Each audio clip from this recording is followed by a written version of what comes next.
Après cette révélation, vous serez converti. Amen. Le titre du message ce soir, c'est qui est l'obstacle de ta future? Qui est l'obstacle de ton avenir? Le roi Osias. Qui est l'obstacle de ta future? Ou qui est l'obstacle de ton avenir? Amen. On va lire un passage dans la Bible. Ésaïe chapitre 6, verset 1 seulement. Amen. Ésaïe chapitre 6, verset 1. On s'est mis debout.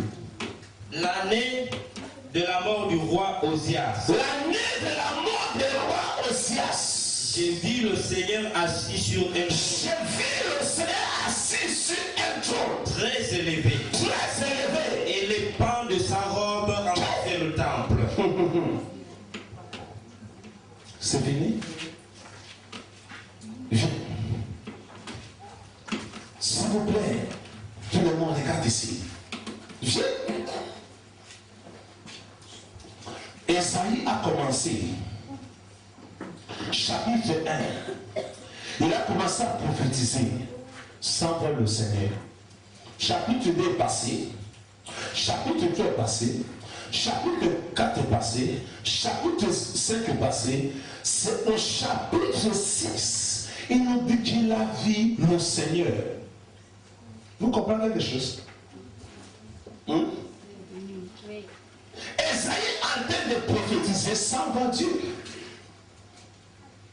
Pourquoi il ne voyait pas l'Éternel? Parce qu'il y avait quelqu'un, un roi, on appelle Osias, qui était assise. Et cet homme bloquait toutes les bonnes choses dans la vie d'Esaïe. Écoutez, la révélation dans le livre, Esaïe chapitre 1 jusqu'à 5, c'est différent avec le temps que Esaïe a rencontré Dieu depuis chapitre 6 jusqu'à la fin.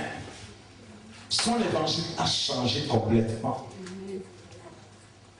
Cet homme prophétisait sans voir l'Éternel. Cet homme faisait l'œuvre de Dieu sans voir l'Éternel. Cet homme faisait tout ce qu'il voulait faire, mais il n'arrivait pas à voir Dieu qu'il adorait. Pourquoi? Parce qu'il y avait un homme qui était assis, qui bloquait sa future, qui était un obstacle pour qu'il n'arrive pas à voir l'Éternel. Mais donc cet homme est mort. Le jour que cet homme a rendu là, c'est le jour qu'il a vu l'Éternel. Et cet homme était le roi Osias.